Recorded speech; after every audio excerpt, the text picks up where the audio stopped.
إن الحمد لله نحمده ونستعينه ونستغفره ونعوذ بالله من شرور أنفسنا ومن سيئات أعمالنا من يهد الله فلا مضل له ومن يضلل فلا هادي له أشهد أن لا إله إلا الله ربي وحده لا شريك له وأشهد أن محمدا عبده ورسوله صلوات الله وسلامه عليه ثم أما بعد أيها الإخوة rahimani wa iyyakum jami'an walhamdulillah. Kembali kita lanjutkan pembacaan daripada kitab Ahkam al-Janais wa Bid'ah, hukum-hukum yang berkenaan dengan jenazah dan juga bid'ah-bid'ah yang ada di dalamnya. Dan sebelumnya mohon maaf beberapa kali pertemuan kita tidak bisa mengisinya, dan insyaallah taala ke depan kita kembali rutin dengan izin Allah Subhanahu wa taala, dan pembahasan kita sampai pada tahkin al-muhtadir, yakni mentalkinkan seorang muslim yang sedang sakaratul maut, Qala al-muallif rahimahullahu taala, berkata penulis kitab ini yakni al-Imam Syekh Muhammad Al-Albani rahimahullahu taala, talqin al-muhtadir, mentalkinkan seseorang yang sedang dalam keadaan muhtadir, dia dalam keadaan sakaratul maut. Dan sedikit kita ulang bahwa ada beberapa hal yang perlu dilakukan. Yang pertama itu adalah at-talqin asy-syahadah, mentalkinkan dengan syahadat. Yang dimaksud dengan talqin itu bukanlah al-isma', bukanlah mendengarkan kalimat la ilaha illallah, akan tetapi yang dimaksud dengan talqin adalah meminta dan menyuruh si mayit untuk mengucapkan kalimat la ilaha illallah, sebagaimana sabda Rasulullah SAW, laqinu mautakum bila ilaha illallah. Talqinkan, yakni tuntun, ajarkan, perintahkan orang yang akan wafat untuk mengucapkan kalimat la ilaha illallah. Sebagaimana juga hadis di mana Rasulullah SAW berkata kepada pamannya, ya am, qul la ilaha illallah, wahai am, wahai pamanku, wahai Abu Talib, katakanlah kalimat la ilaha illallah. Dan telah kita sebutkan sabda Rasulullah SAW yang diriwayatkan oleh Imam Muslim, man mata la yusyriku billahi syai'an dakhalal jannah wa man mata wa huwa ya'lamu annahu la ilaha illallah dakhalal jannah. Yang siapa yang dia wafat tidak berbuat kesyirikan kepada Allah, dia mengucapkan la ilaha illallah, maka dia akan masuk ke dalam surga. Yang kedua, sedikit mengulang ayyad'ulah, yakni mendoakan si mayit tadi supaya mendapatkan rahmat Allah Subhanahu wa taala. Sebagaimana sabda Rasulullah SAW, "Idza hadartumul marida awil mayyita faqulu khaira, fa innal malaikata yu'minuna ala ma taquluna." Hadis riwayat Muslim. Kalau kalian mendatangi orang sakit, menjenguknya, atau di hadapan kalian ada seseorang yang sedang sakaratul maut, maka janganlah ucapkan perkataan kecuali perkataan yang baik, perkataan doa yang dimaksud oleh Rasulullah SAW, sebab malaikat sedang ada di sana mendoakan, mengaminkan doa yang kalian ucapkan. Dan yang berikutnya adalah hal yang juga perlu diperhatikan, pembacaan surah Yasin tidaklah disyariatkan. Pembacaan surah Yasin itu tidaklah disyariatkan. Maksudnya adalah penghususan. Membaca surah Yasin tidak ada dalilnya kecuali satu hadis yang munqati', satu hadis yang lemah, yang terputus sanadnya daripada Abu Uthman. Tidak dikenal siapakah yang namanya Abu Uthman.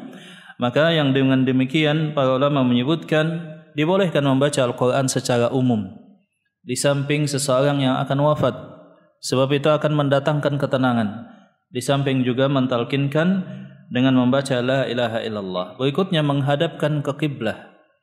Menghadapkan ke kiblah, walaupun ada khilaf di kalangan para ulama, maka Syekh Al-Albani rahimahullahu taala menyatakan tidak ada dalil yang sahih yang bisa dipegang kehujahannya untuk menjadi dalil menghadapkan seseorang yang sedang muhtadar, sedang sakaratul maut ke kiblah. Dan berikutnya beliau memberikan catatan, wala ba'sa fi ay yahdura al-muslimu wafatal kafir. Tidaklah masalah misalkan ada seorang non-muslim, seorang kafir yang sedang sakit atau akan wafat. Jikalau niat kita untuk mendoakan dia masuk ke dalam Islam atau untuk mengajak dia masuk ke dalam al-Islam, maka yang demikian diperbolehkan di dalam al-Islam. Adapun kita datang saja demikian ikut menyatakan duka atas sakitnya atau berbelasungkawa atau semacam daripada demikian, maka yang demikian itu diharamkan di dalam syariat. Yang selanjutnya, ma'alal hadirina ba'da mautih. Beberapa hal yang penting dilakukan oleh kaum muslimin yang sedang menyaksikan seseorang yang sedang sakaratul maut. Beliau menyatakan fa idza qada wa aslama ruh fa alaihim iddatu asya. Ketika roh telah dicabut atau sedang dicabut oleh malaikat, maka ada beberapa hal yang disyariatkan. Yang pertama adalah ayyughmidu ainai, menutup kedua kelopak mata mayit, wa yad'u lah, dan mendoakan sang mayit berdasarkan hadis Ummu Salamah. Jadi mendoakan kebaikan, Allahumma gfirlah warfa' darajatah, dan kalimat-kalimat yang demikian. Adapun yang berikutnya ayyugattuhu bi thawbin yastu jami'a badani. Jadi mayit tadi ditutup badannya dengan satu helai kain yang mencukupi untuk menutup semua bagian badannya. Kalau di tempat kita semacam kain jarik atau semisalnya. Sambil dilepas di bawah kain tersebut pakaian ketika sang mayit tersebut wafat. Dilepas, kemudian kain jarik tadi dirapatkan ke bagian tubuh mayit sehingga tidak terbuka auratnya. Wa hadza fi ghairi man mata muhriman. Catatannya adalah jikalau mayit tadi tidak sedang melaksanakan ihram. Jikalau sedang melaksanakan ihram, maka tidak boleh ditutup seluruh badannya. Dibuka kepalanya. Sebagaimana seseorang yang sedang ihram. Misalkan sedang ihram umrah atau sedang haji, wafat dia, maka tidak boleh ditutup semua badannya. Tidak juga dikasih minyak wangi, tidak juga dengan pakaian-pakaian yang dijahit sebagaimana lazimnya orang hidup. Nah, adapun selain ihram maka tidak dipermasalahkan, tidak masalah. Yang berikutnya adalah ayyu ajjalu bitajhizihi wa ikhrajihi idza bana mautuh. Jadi dipercepat proses untuk menyiapkan segala hal yang berhubungan dengan jenazah tadi. Dari proses memandikannya, kemudian mengafankannya, mensolatkannya, dan juga wabil khusus membawa atau tahmil jenazah tadi ke kuburnya, ke liang lahatnya. Sebagaimana sabda Rasulullah SAW, asri'u bil janazati, percepatlah proses kalian untuk membawa jenazah tersebut ke liang lahatnya. Jikalau jenazah tersebut adalah orang baik, maka kalian telah mempercepat dia untuk mendapatkan balasannya. Jikalau dia adalah orang yang jelek, maka kalian telah meletakkan kejelekan daripada pundak-pundak kalian. Maka al-mayyit naw'an. Mayit itu ada dua kata Rasulullah SAW. Al-mustarih, yang pertama adalah orang yang wafat, dianya yang wafat istirahat. Mustarih. Adapun yang kedua adalah mayit mustarah. Mustarah itu maksudnya kaum muslimin, masyarakat, orang banyak yang istirahat daripada kejelekannya. Maka orang yang banyak dosanya, dia akan menyatakan wahakum, celaka kalian, kenapa kalian antar aku ke tempat ini? Adapun orang yang soleh, dia akan menyatakan qaddimuni, ayo segera, percepat. Aku ingin sampai di tempat peristirahatanku. Naam. Dan yang selanjutnya jemaah rahmat Allah Subhanahu wa taala, pembahasan kita pada kajian yang sebelumnya sampai pada poin tersebut, tidak lupa juga bahwa kita harus mempercepat proses pelunasan hutangnya. Nah, ini satu poin yang beliau garis bawahi, bahwa seorang mayit itu akan terkatung-katung dan dia tidak akan masuk surga walaupun dia syahid jikalau dia masih mempunyai hutang. Maka wajib atas keluarganya, bahkan atas kaum muslimin yang mampu untuk membantu melunasi hutangnya. Nah, jemaah rahmat Allah Subhanahu wa taala, kita masuk pada pembahasan yang berikutnya, yaitu ma yajuzu lil hadirin wa ghairihim, hal-hal yang boleh dilakukan oleh mereka yang datang ke rumah ahli mayit. Beberapa hal yang diperbolehkan kata beliau, wa yajuzu lahum kashfu wajhil mayyit wa taqbiluh wal buqa'u alaihi thalathata ayyamin. Dan diperbolehkan bagi keluarga ahli mayit atau orang yang menyaksikan kematian mayit tadi untuk membuka wajahnya, kemudian menciumnya, atau merasa sedih dan menangis karena berpisah dengan sang mayit tersebut. Yang demikian diperbolehkan. Berdasarkan hadis kata beliau yang pertama daripada Jabir bin Abdullah radhiyallahu taala anhu, beliau berkata, "Lamma qutila abi ja'altu akshifu thawba an wajhihi abki." Dan ketika bapakku, kata Jabir bin Abdullah, yakni Jabir punya bapak namanya Abdullah, wafat di medan jihad, kemudian dibawa kepada Jabir dan Jabir kemudian membuka penutup daripada wajah bapaknya, menangis. Wa nahawni, sedangkan sahabat yang lain melarangku. Maka Rasulullah SAW menyatakan la yanhan. Rasulullah SAW kemudian menyatakan janganlah larang daripada tangisan, janganlah larang dia untuk menangis. Jadi nangis kesedihan yang demikian diperbolehkan. Demikian juga ketika anak Rasulullah SAW Ibrahim wafat, beliau pun juga menangis. Dan beliau Rasulullah SAW menyatakan bahwa irhamu man fil ard, sayangilah mereka yang ada di muka bumi, maka Allah Subhanahu wa taala akan menyayangi kalian, Begitu juga Aisyah radhiyallahu taala anha ketika kematian. Begitu juga Aisyah radhiyallahu taala anha, dia berkata, aqbala Abu Bakr radhiyallahu anhu ala farasihi min maskinihi hatta nazala fadakhala alal masjid. Demikian juga yang dilakukan oleh Abu Bakar radhiyallahu taala anhu ketika meninggalnya Rasulullah sallallahu alaihi wasallam.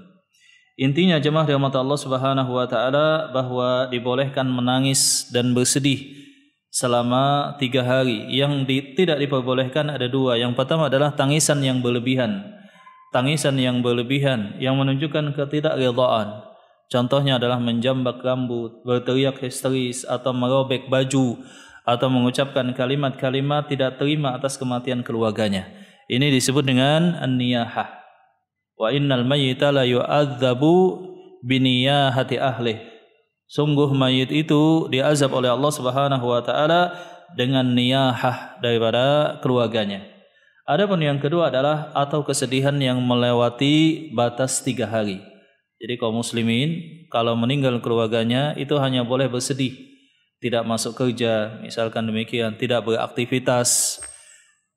Karena bersedih itu maksimal 3 hari. Tapi tetap ke masjid. Yang dimaksud tidak bekerja, tidak beraktivitas, menampakkan kesedihan, itu maksimal 3 hari, dan pengecualian ada pada wanita yang meninggal suaminya.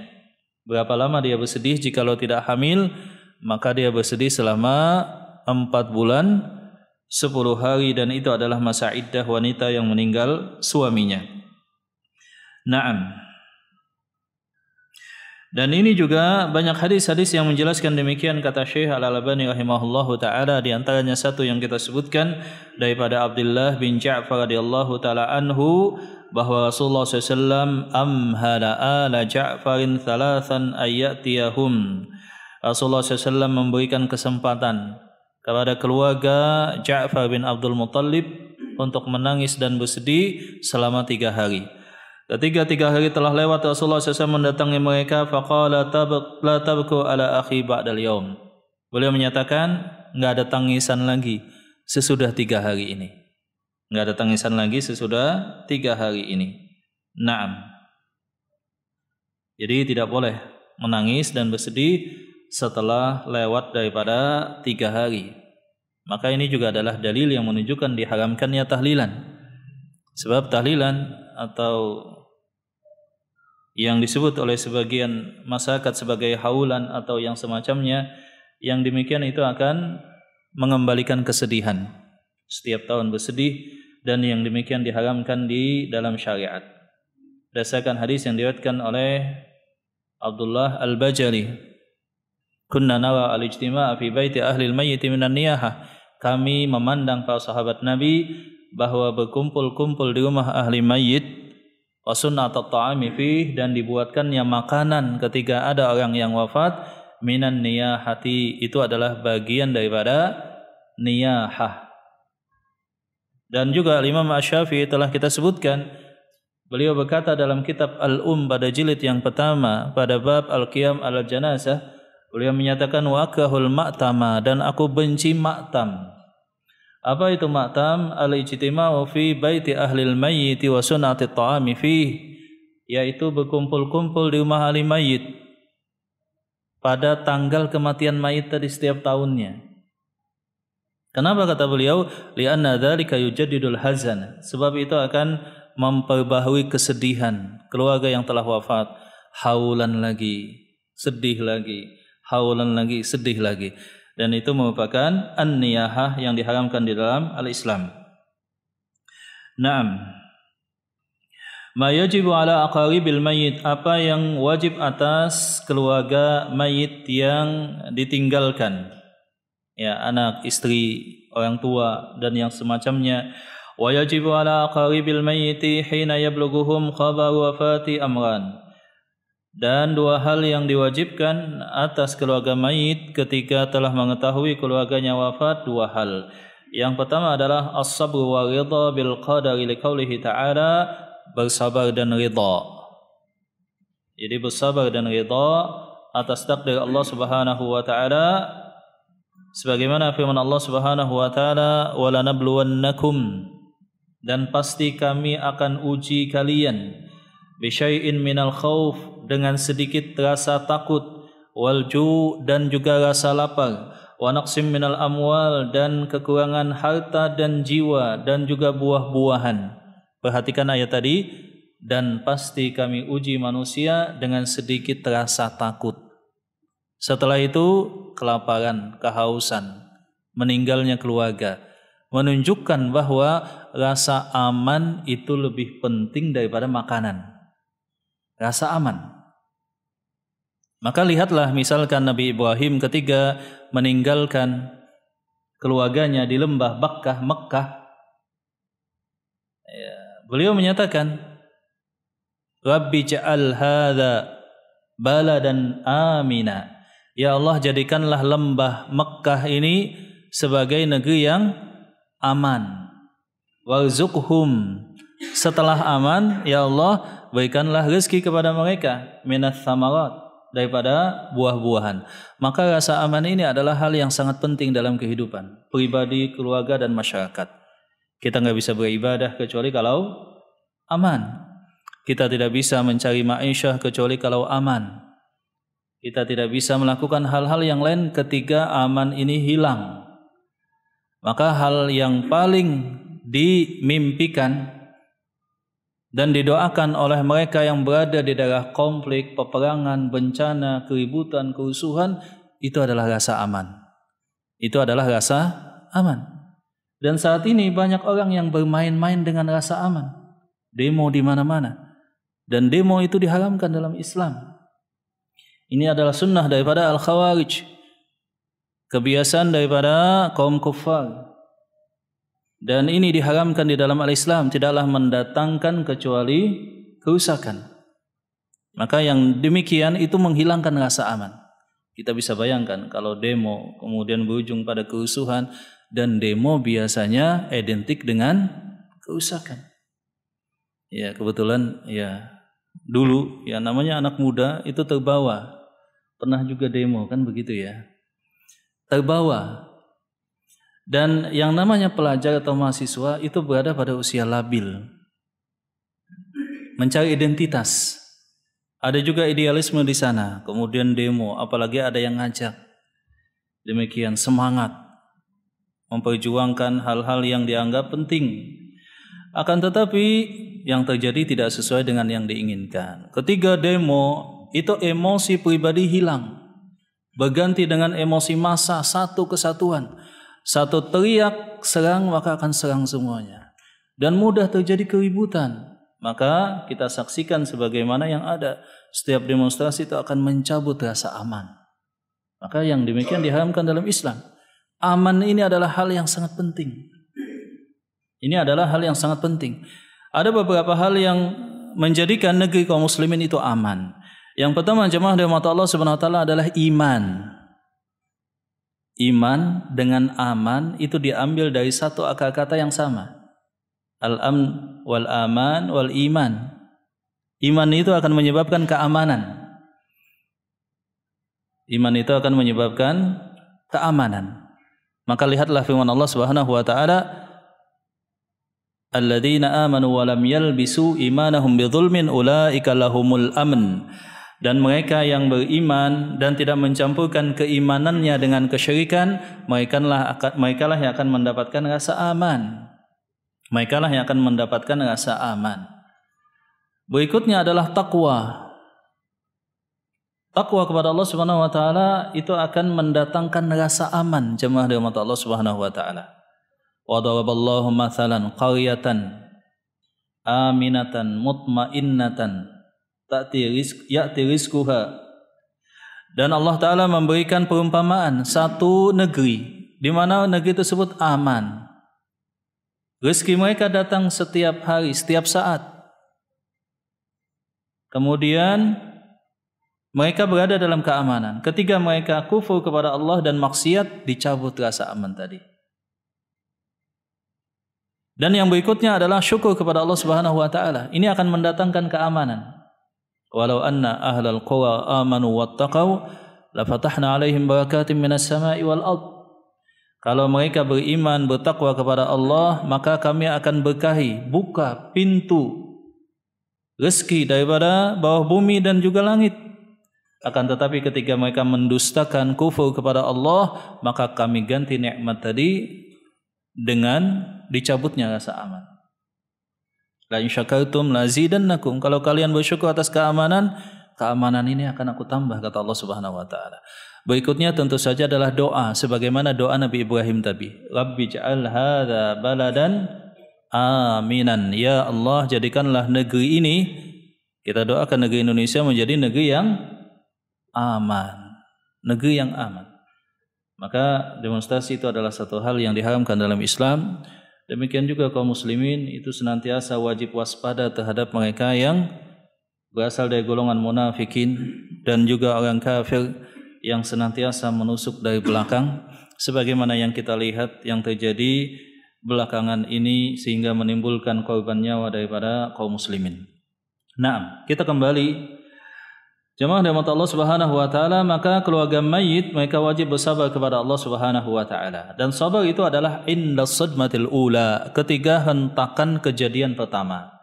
Jadi sabar yang mendapatkan pahala di sisi Allah itu adalah sabar ketika awal mula terjadinya musibah. Itu yang membedakan antara seseorang yang bersabar kepada takdir Allah dan seseorang yang tidak terima dengan takdir Allah. Adapun setelah berlalu beberapa hari, ya sama keadaannya. Jadi demikian. Sebagaimana hadis ketika Rasulullah SAW diriwayatkan oleh Imam Al-Bukhari dan Muslim melewati seorang ibu yang menangis di hadapan kubur anaknya. Kemudian Rasulullah SAW menasihati, isbiri wahtasibi, wahai ibunda, sabarlah, haraplah pahala dari Allah. Maka sang wanita tersebut merasa kesal tanpa melihat ke belakang. Dia menyatakan, innaka lam tusab bimusibati, pergi engkau enggak mengalami apa yang aku alami. Kemudian diberitahukan kepada perempuan tadi bahwa itu adalah Rasulullah SAW. Maka ibu tersebut pun mendatangi rumah Rasulullah SAW dan meminta maaf. Rasulullah SAW menyatakan, innamas sabru inda sadmatil ula, sesungguhnya kesabaran itu saat hentakan pertama musibah tersebut datang. Naam. Dan seorang ibu atau seorang bapak itu wajib bersabar atas kematian anak. Ini adalah musibah yang sangat berat, yakni bersabar atas kematian anak, dan itu dijamin masuk surga oleh Allah Subhanahu wa taala dan juga Rasulnya. Berdasarkan sabda Rasulullah SAW diriwayatkan oleh Al-Imam Al-Bukhari dan Muslim dan juga Al-Baihaqi, la yamutu li ahadin minal muslimi thalathatun minal waladi fatamassahun nar illa tahillatu al-qasam. Kata Rasulullah SAW, tidaklah seseorang mempunyai 3 anak wafat ketika masih kecil belum balik kecuali dia akan selamat daripada jilatan api neraka Allah Subhanahu wa taala. Dalam hadis yang lain bahkan 2 kata Rasulullah sallallahu alaihi wasallam. Adapun yang kedua, jemaah rahmat Allah Subhanahu wa taala, mimma yajibu 'alal aqaribi al-istirja'u, mengucapkan kalimat istirja', yakni kalimat inna lillahi wa inna ilaihi raji'un. Dan inna lillahi wa inna ilaihi raji'un ini tidak hanya musibah kematian, semua musibah. Sebagaimana firman Allah Subhanahu wa taala, alladzina idza asabathum musibah qalu inna lillahi wa inna ilaihi raji'un ulaika alaihim salawatum min rabbihim wa rahmah ulaika humul muhtadun. Mereka yang ketiga ditimpa musibah, mereka langsung menyatakan inna lillahi wa inna ilaihi raji'un. Musibah apapun, kematian termasuk. Fa asabatkum musibatul maut, dan di antara musibah kata Allah, kami berikan musibah kepada kalian musibah kematian. Jadi musibah kematian atau musibah yang lainnya itu disyariatkan mengucapkan kalimat inna lillahi wa inna ilaihi raji'un. Dan kalau kita lihat maknanya juga luar biasa. Inna sesungguhnya kita, lillah ya untuk Allah Subhanahu wa taala atau berasal daripada Allah Subhanahu wa taala, wa inna ilaihi raji'un, dan kepada Allah Subhanahu wa taala kita akan kembali. Nah, dan juga disunnahkan ditambahkan dengan kalimat-kalimat yang lainnya, memohon kepada Allah Subhanahu wa taala. Sebab ketika seseorang ditimpa musibah, kemudian dia bersabar atas takdir Allah Subhanahu wa taala dan dia berdoa kebaikan, malaikat akan mengaminkan dan besar kemungkinan akan diijabah oleh Allah Subhanahu wa taala. Maka Rasulullah sallallahu alaihi wasallam mengajarkan kepada Ummu Salamah ketika suaminya meninggal, Abu Salamah, ya, ucapkanlah kalimat inna lillahi wa inna ilaihi raji'un, Allahumma jirni fi musibati wa akhlif li khairan minha.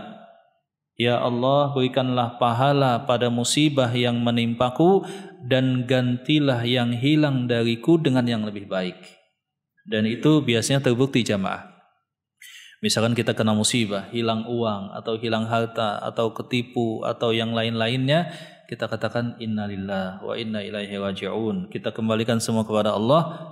Kemudian kita berdoa kepada Allah, ya Allah, berikanlah pahala pada musibahku dan gantilah dengan yang lebih baik. Ya, biasanya diganti dengan lebih baik. Pas hilang 100.000, tahu-tahu ada yang datang bawa duit 1 juta. Ya, itu kan lebih baik dan itu biasanya terbukti. Diberikan pahala oleh Allah dan langsung diganti dengan yang lebih baik. Naam. Poin yang berikutnya kata beliau, wala yunafi sabra an tamtani'a al-mar'atu minaz zinati kulliha.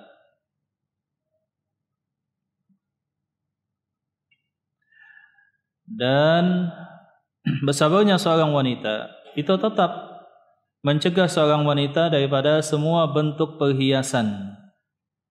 Semua bentuk perhiasan jikalau yang meninggal adalah suaminya.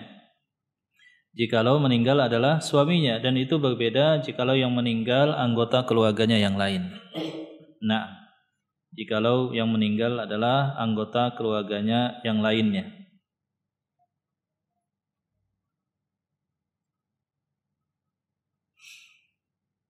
Yang berikutnya, walakinnaha idza lam tahidda ala ghairi zawjiha irda'an li zawj qada'an li watariha minha fa huwa afdalu laha. Jadi seorang wanita itu boleh melakukan ihdad kalau selain suaminya 3 hari. Ihdad itu berkabung, nangis, bersedih, enggak berhias. Kalau meninggal anak, kalau meninggal bapak itu 3 hari. Kalau meninggal suami maka berapa tadi? 4 bulan 10 hari. 4 bulan 10 hari. Lalu bagaimana suaminya meminta dia berhias misalkan.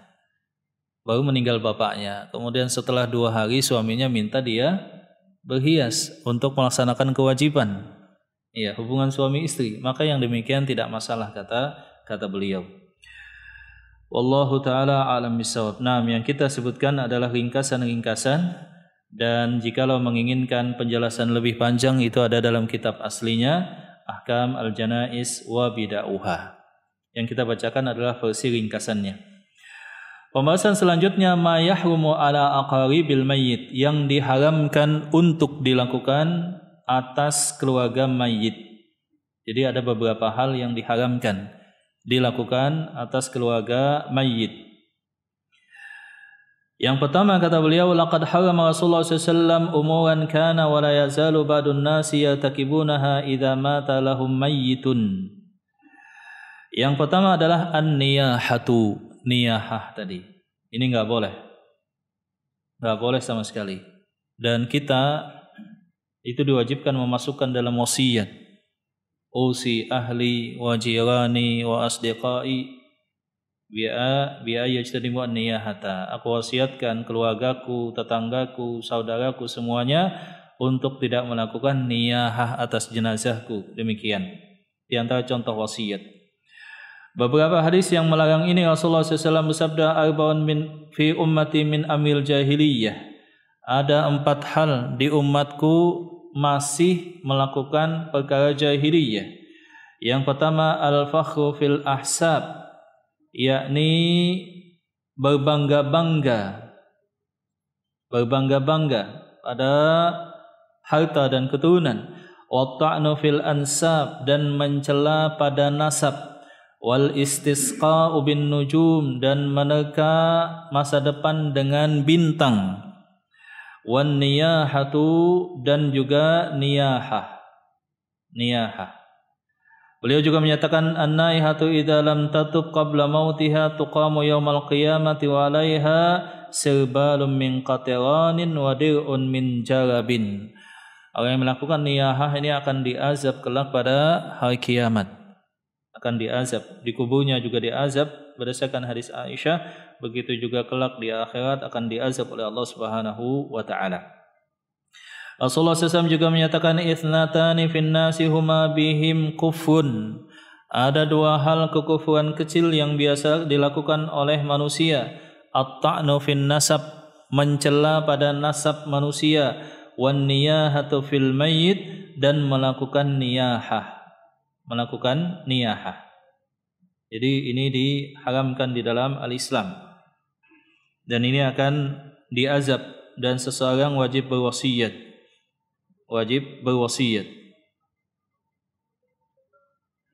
Selanjutnya jemaah rahmat Allah Subhanahu wa taala, adapun perkara yang kedua yang diharamkan atas keluarga mayit, kata beliau,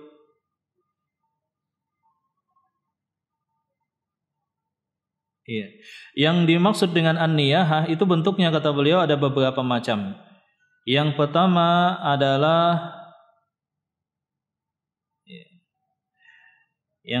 kata beliau adalah melakukan tangisan yang berlebih-lebihan. Adapun yang kedua adalah halqus sya'ar, mencukur rambut. Ya, karena musibah, kemudian dia cukur rambutnya. Adapun yang ketiga adalah nasyus sya'ar, atau dia menjambak-jambak dan melepaskan ikatan rambutnya. Adapun yang keempat bentuk niyahah adalah mengumumkan kematiannya di atas mimbar-mimbar dan tempat-tempat umum yang disebut dengan an-na'yu. Jadi tidak boleh yang demikian. Ada hadis di mana Rasulullah SAW bersabda daripada Hudzaifah ibn al-Yaman, kana idza mata lahul mayyit qala la tu'dhinu bihi ahadan inni akhafu ay yakuna na'yan inni sami'tu Rasulullah SAW yanha 'anil na'yi. Adalah Hudzaifah ibn al-Yaman ketika beliau merasa akan wafat, beliau menyatakan jangan umumkan kematianku secara umum, maksudnya. Sebab aku takut itu termasuk an-na'yu. An-na'yu itu satu istilah. Sebab Rasulullah SAW telah melarang kaum muslimin untuk melakukan an-na'yu. Apa itu an-na'yu? Mengumumkan secara luas ke khalayak bahwa fulan telah meninggal. Ya, di masjid-masjid misalkan di pasar atau di koran atau semacamnya. Maka yang demikian jikalau didengarkan oleh yang mengenal atau tidak mengenal, yang demikian disebut dengan an-na'yu, dan itu dihindari oleh para sahabat. Jadi cukup keluarganya dari mulut ke mulut ya mendengar dan kemudian datang bergabung serta mengucapkan doa dan mensolati. Adapun di mimbar-mimbar, di koran pengumuman, di televisi atau di mikrofon masjid-masjid, maka yang demikian ditakutkan masuk dalam an-na'yu, wallahu taala alam bisawab. Mungkin sampai di sini pembahasan kita daripada kelanjutan ahkam al-janaiz.